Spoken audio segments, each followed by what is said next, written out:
नमस्कार दोस्तों, मैं हूं अशोक वर्मा। आप देख रहे हैं टीवी 20 न्यूज। टीवी 20 न्यूज पर खबरों का सिलसिला जारी है। बने रहिए हमारे साथ।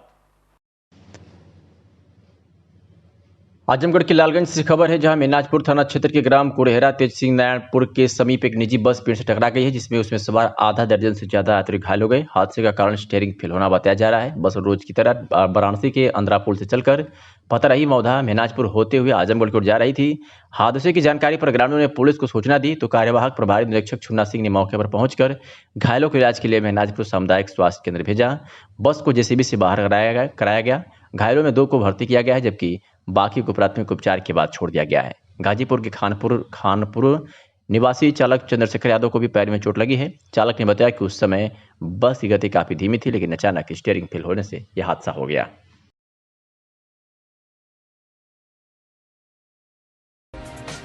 अम्बेडकर नगर में जिला पंचायत अध्यक्ष पद का चुनाव हो रहे हैं, जिसमें चप्पे चप्पे पर प्रशासन मुस्तैद है। जिले में भाजपा की 2, सपा से 9, कांग्रेस कुछ 0, बसपा 7 और अन्य 23 और एक निर्दलीय चुनाव बाद भाजपा में शामिल हुआ। कुछ देर में चुनाव के परिणाम भी आएंगे। तो बता दें कि अम्बेडकर नगर जिले में जिला पंचायत अध्यक्ष पद का चुनाव हो रहा है। प्रशासन ने तैयारियां पूरी कर ली। 41 सदस्यों ने आज मतदान किया है। 11 बजे से 3 बजे तक के मतदान होना है। 3 बजे के बाद मतगणना होगा और सपा से अजीत यादव और भाजपा से श्याम सुंदर वर्मा और साधु वर्मा के बीच टक्कर है। जिला पंचायत सदस्य अपडेट में आपको अगर हम बात करें तो जिला अम्बेडकर नगर से कुल 41 सीटें हैं, जिसमें भाजपा 2, सपा 9, कांग्रेस 0, बसपा 7, अन्य 23 और एक निर्दलीय चुनाव बाद भाजपा में शामिल हुआ है। तस्वीरें आपको टीवी 20 न्यूज पर हम अम्बेडकर नगर जनपद से दिखा रहे हैं, जहाँ जिला पंचायत अध्यक्ष पद का चुनाव हो रहा है और चप्पे चप्पे पर प्रशासन पूरी तरीके से मुस्तैद है।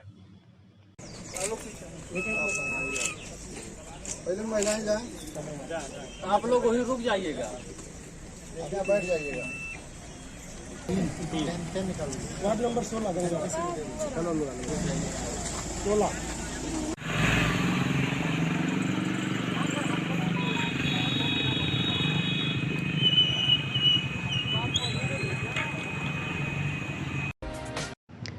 आजमगढ़ में जिला पंचायत अध्यक्ष के चुनाव में सभी 2:15 तक 84 सदस्यों ने अपने वोट डाल चुके हैं और 3 बजे से मतगणना शुरू हुई है और 4 बजे तक रिजल्ट आने की उम्मीद है। सुरक्षा के मद्देनजर चप्पे चप्पे पर पुलिस प्रशासन अलर्ट है। सृष्टा उपाध्याय ने, जो सीओ सदर हैं, मीडिया से बातचीत में क्या कुछ कहा, आपको सुनवाते हैं।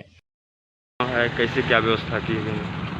नेहरू हॉल में मतदान होना है, जिसके चारों तरफ बैरिकेडिंग कर सुरक्षा व्यवस्था सुनिश्चित कराई गई है और पीएसी तथा थाने की फोर्स लगी हुई है। यहाँ पे सिर्फ कैंडिडेट को एंट्री मिलेगी, इसके अलावा अन्य कोई एंट्री नहीं मिलेगी। इसके अलावा शहर में भी सुरक्षा व्यवस्था चाक चौबंद रहेगी।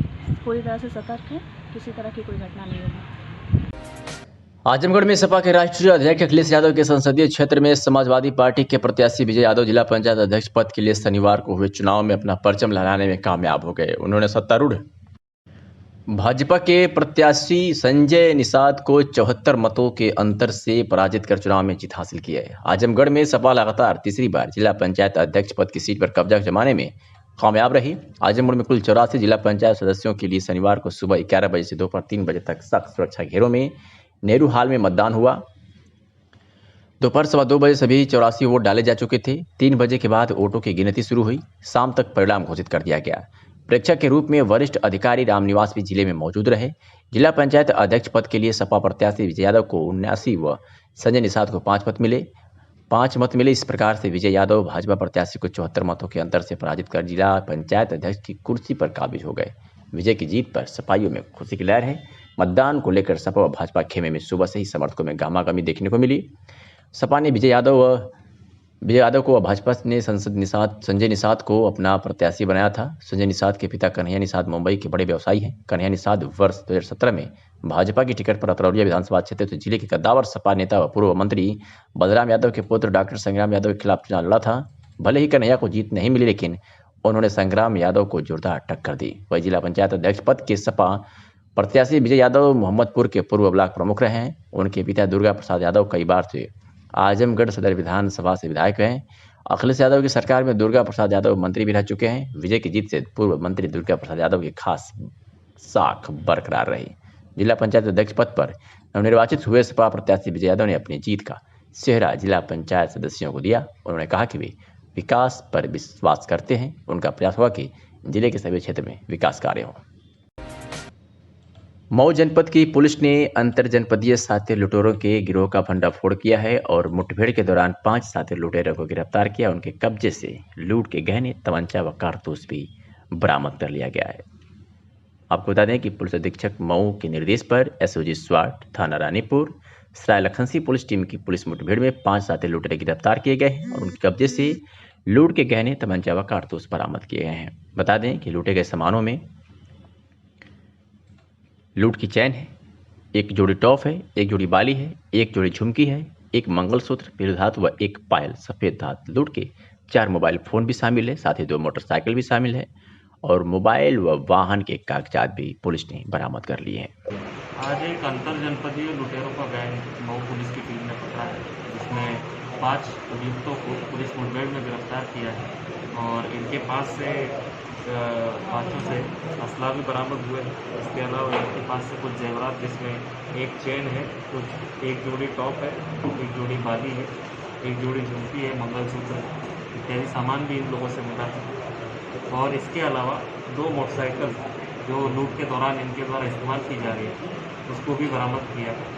इनसे जब गहनता से पूछताछ की गई तो ये बात पता चली कि अभी पिछले हफ्ते मऊ में 2 घटनाएं हुई थी रानीपुर थाना क्षेत्र में, जहाँ पे दोनों घटनाओं में पति पत्नी की मोटरसाइकिल को रोक करके उनको लूटा गया था। तो उनसे सामान और जेवरात लूटे गए थे, मोबाइल लूटा गया था। उस पूरे घटना से संबंधित सामान, मोबाइल फ़ोन जो गए थे, 4 मोबाइल फ़ोन बरामद हुए थे। जो उनका सामान गया था, कान की बाली, ये सामान गया था, वो भी बरामद हुआ। इनसे और गहनता से पूछताछ किए तो ये भी पता चला है कि जो 2 गाड़ियों का इस्तेमाल इनके द्वारा किया जाता था घटना में, वो दोनों गाड़ियाँ भी चोरी और लूट की है। इनमें से एक गाड़ी उन्होंने गाज़ीपुर से चुराई थी और एक गाड़ी उन्होंने गाज़ीपुर से लूटी थी। और इसके अलावा इन 2 घटनाओं को छोड़ के एक और घटना उन्होंने गाज़ीपुर में इसी तरीके की है। उस घटना को भी इन्होंने स्वीकार किया है और उससे संबंधित भी जेवरात इनसे बरामद हुए हैं। ये पहली बार गैंग बंद हो रहा है। तो पिछले लगभग 15 दिनों में इन्होंने गाज़ीपुर और मऊ में मिला करके 6 घटनाओं को अंजाम दिया था। इन 6 घटनाओं को आज खोला जा रहा है और इन्हीं 6 और सभी 6 घटना से संबंधित जो जेवरात है, मोबाइल फ़ोन है, गाड़ियाँ हैं, अन्य जो माल है वो बरामद किया गया है। ये रहने वाले 5 लोगों में से 4 लोग आजमगढ़ के रहने वाले हैं और एक जो अपराधी है वो गाज़ीपुर का है। आजमगढ़ जनपद में पुलिस अधीक्षक के निर्देश पर अपराधियों पर नियंत्रण हेतु चलाए जा रहे अभियान के तहत आज जनपद की पुलिस ने अपनी कार्रवाई में कई अपराधियों को गिरफ्तार किया है। सिलसिलेवार आपको बताएंगे। इसमें पहले थाना जैनपुर पुलिस ने एक अवांछित अभियुक्त को गिरफ्तार करने में सफलता हासिल की है, तो वहीं जैनपुर पुलिस ने अपनी दूसरी कार्रवाई में छपरा सुल्तानपुर में रोड जाम कर वह पुलिस टीम पर पथराव करने वाले अभियुक्त को गिरफ्तार किया है। बात करें अगर बर्धा पुलिस की, तो बर्धा पुलिस ने भी अपहरणकर्ता को गिरफ्तार कर लिया है, उसके कब्जे से अपहृता को बरामद कर लिया है। साथ ही बर्धा पुलिस ने भी अपनी दूसरी कार्रवाई में 4 अदद गोवंशीय पशु गाय, 1 पिकअप व 1 अदद मोटरसाइकिल व 1 अदद चापड़ बरामद किया है। बता दें कि जनपद में 151 सीआरपीसी की कार्रवाई के तहत कुल 38 व्यक्तियों के विरुद्ध 151 सीआरपीसी की कार्रवाई की गई है।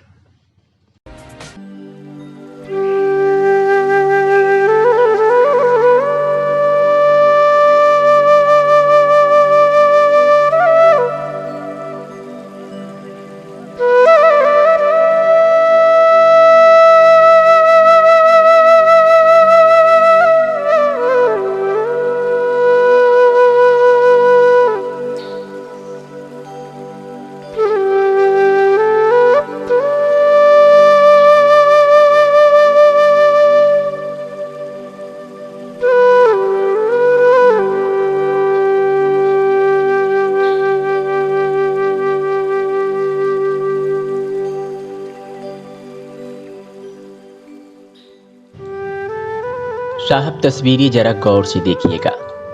हो सकता है इन तस्वीरों को देख आपका दिल पसीजे और इन पुलिस के जवानों को रहने के लिए एक सही ढंग की छत नसीब हो सके।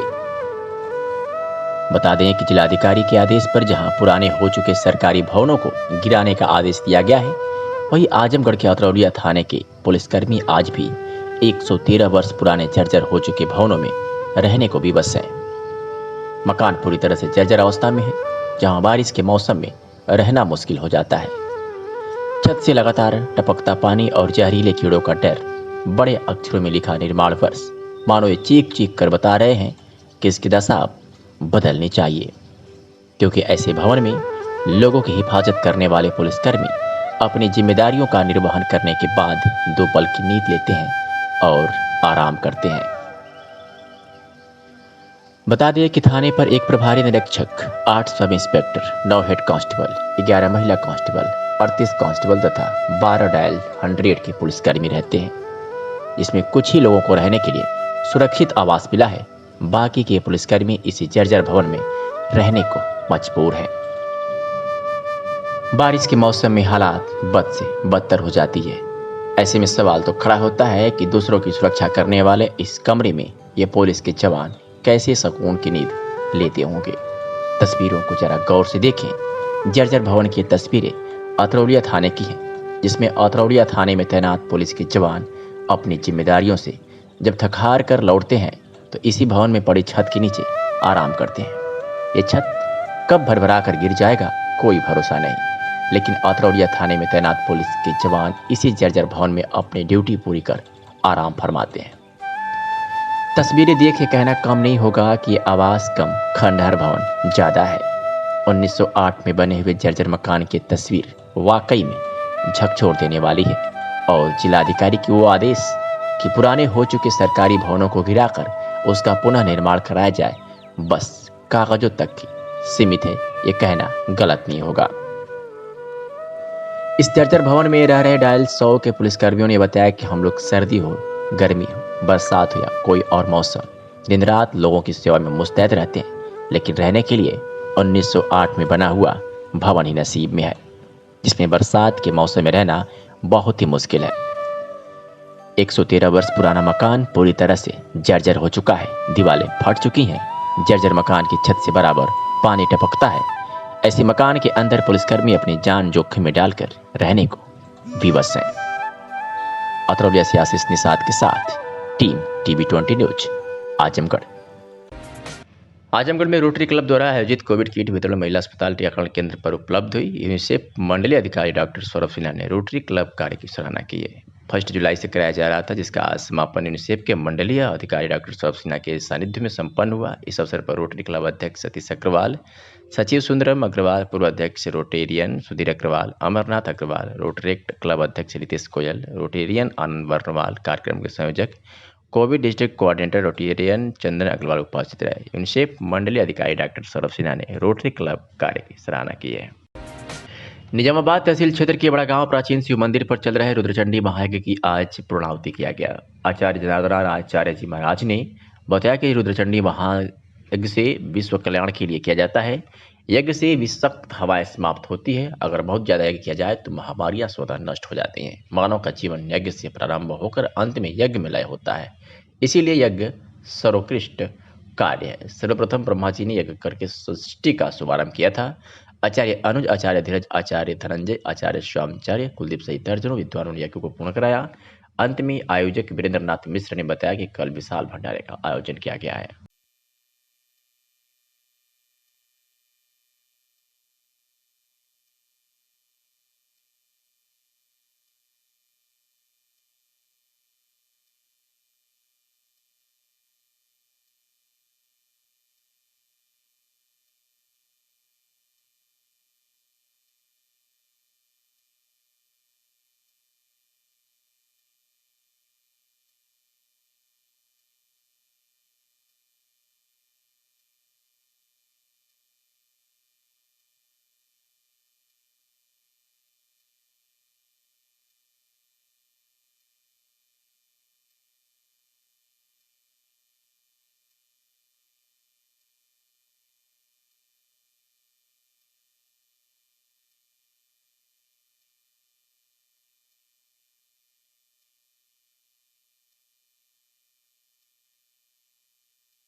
स्थानीय विकास खंड के भैरव धाम स्थित सामुदायिक स्वास्थ्य केंद्र की स्वास्थ्य व्यवस्था का अंदाजा इसी बात से लगाया जा सकता है कि आज सुबह 9:30 बजे केंद्र पर मीडिया के लोग जब पहुंचे तो मरीज डॉक्टर को दिखाने के लिए इंतजार में बैठे थे। जबकि डॉक्टर का चेंबर खाली पड़ा था तो वही रजिस्ट्रेशन काउंटर भी खाली पड़ा रहा।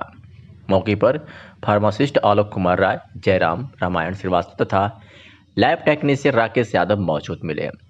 केंद्र पर कोविड टीकाकरण के लिए 4 बूथ बनाए गए थे, जिस पर टीकाकरण हेतु लोगों की लंबी कतार लगी रही। ओपीडी के लिए आए मरीजों ने बताया कि डॉक्टर अपने चेंबर में अभी नहीं है। पिछले 1 घंटे से हम लोगों को उनको आने का इंतजार कर रहे हैं। इस संबंध में जनपद के मिर्जापुर स्वास्थ्य केंद्र के प्रभारी और महाराजगंज स्वास्थ्य केंद्र के लिए अतिरिक्त प्रभार के रूप में प्रशासनिक एवं वित्तीय प्रभारी डॉक्टर प्रवीण चौधरी ने पत्रकारों को बताया कि केंद्र पर स्वास्थ्य कर्मियों व डॉक्टरों का रोस्टर बना हुआ है, जिसके अनुसार लोग ड्यूटी पर आते हैं। क्योंकि मुझे दोनों सामुदायिक स्वास्थ्य केंद्र को देखना है, इसलिए मैं प्रतिदिन मिर्जापुर का काम निपटाने के बाद महाराजगंज आता हूं। उन्होंने बताया कि ओपीडी हेतु 2 अस्थायी चिकित्सकों डॉक्टर अरविंद कुमार गौतम और डॉक्टर अंगद यादव की तैनाती की गई है। रोस्टर के अनुसार आज सुबह 8 बजे से डॉक्टर अंगद यादव की ड्यूटी निर्धारित है, किंतु यदि वो समय पर ओपीडी के लिए अपने चैम्बर में मौजूद नहीं है तो यह गलत है और लिखित रूप से इसकी जानकारी अपने उच्च अधिकारी को दी जाएगी और उनके निर्देशन पर प्रशासनिक कार्रवाई की जाएगी। लोगों से यह भी जानकारी मिली है कि डॉक्टर अंगद यादव आदतन अभी समय से अपने चैम्बर में नहीं आते। ऐसी दशा में लोग घंटों इंतजार करते हैं और सरकारी सुविधाओं की याद में चैम्बर में मौजूद कुर्सी को निहारते रहते हैं।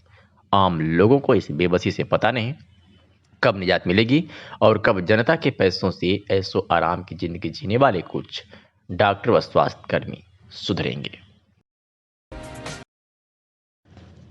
वन महोत्सव सप्ताह के दौरान प्रथम चरण में आज पूर्व माध्यमिक विद्यालय जाफरपुर विकासखंड पलैनी आजमगढ़ में खंड शिक्षा अधिकारी जयप्रकाश सिंह की उपस्थिति में 1 दर्जन सागौन एवं 2 आंवला तथा 2 अमरूद के पौधों को रोपित किया गया। इसमें दिनेश लीडर ट्रेनर स्काउट जिला स्काउट मास्टर आजमगढ़ एवं विद्यालय के शिक्षकों में विजय कुमार, शशिकला राय, पूनम राय, गीता राय, इंद्रावती सिंह, कुसुम पाठक, संगीता राय, सुनीता राय, रमजा फातिमा, रितु पांडे, संगीता यादव सहित राजन त्रिभुवन एवं सीनियर स्काउट कर्ष गौड़, अनिल मौर्य, शिवा आदि मौजूद रहे। इस कार्यक्रम की प्रस्तुति Dinesh Singh leader trainer scout जिला स्काउट मास्टर आजमगढ़ पूर्व माध्यमिक विद्यालय जाफरपुर विकासखंड पलानी आजमगढ़ में रोपित किए गए पौधों का विवरण है। 8 बजे से 2 बजे तक लेकर 8 बजे 2 पौधे, 9 बजे 3 पौधे, 10 बजे 3 पौधे, 11 बजे 4 पौधे, 12 बजे 4 पौधे, कुल 16 पौधों को रोपित किया गया। ग्रेटर नोएडा में विदेशी पिस्टल की तर्ज पर अवैध पिस्टल बनाकर तस्करी करने वाले गैंग के 3 तस्करों को गौतम बुद्ध नगर की स्वाट क्राइम ब्रांच टीम और थाना बिसरक पुलिस टीम ने गिरफ्तार कर जेल भेजा है। वहीं पकड़े हुए तस्करों से पुलिस ने 10 विदेशी तर्ज पर बनी हुई पिस्टल, 50 कारतूस जिंदा व 50 कारतूस खोखा, 23 मैगजीन के साथ साथ पिस्टल के स्पेयर पार्ट्स, पिस्टल बनाने के औजार व एक गाड़ी भी बरामद की है। पकड़े गए तस्करों में एक तस्कर दिल्ली सेल ने 2010 में अवैध हथियार की तस्करी में जेल भेजा था।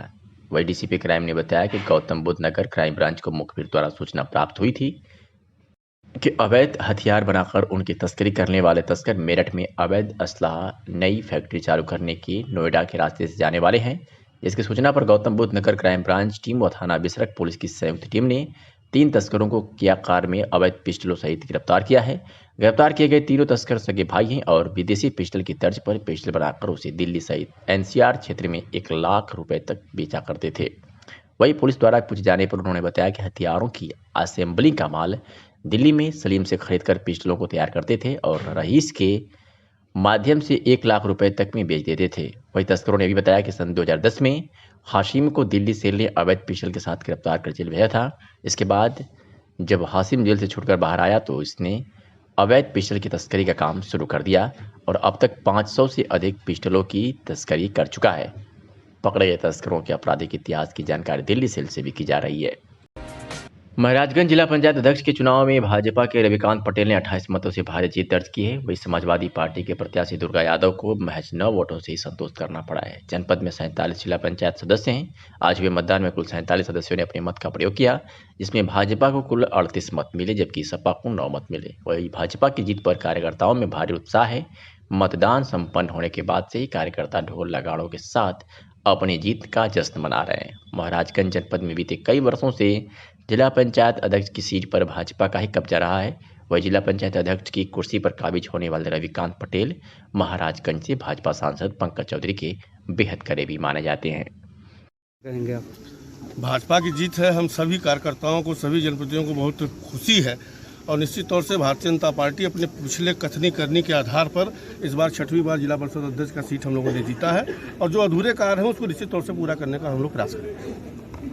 टिकट पाया और आपको 38 सीट मिला है, क्या कहेंगे आप इस पे? सबको धन्यवाद दे रहे हैं हम लोग। चुनाव जीतने के बाद आपका क्या मॉडल रहेगा, क्या करेंगे आप महाराजगंज जिले के लिए? जिले के विकास करेंगे। हेलो, धन्यवाद।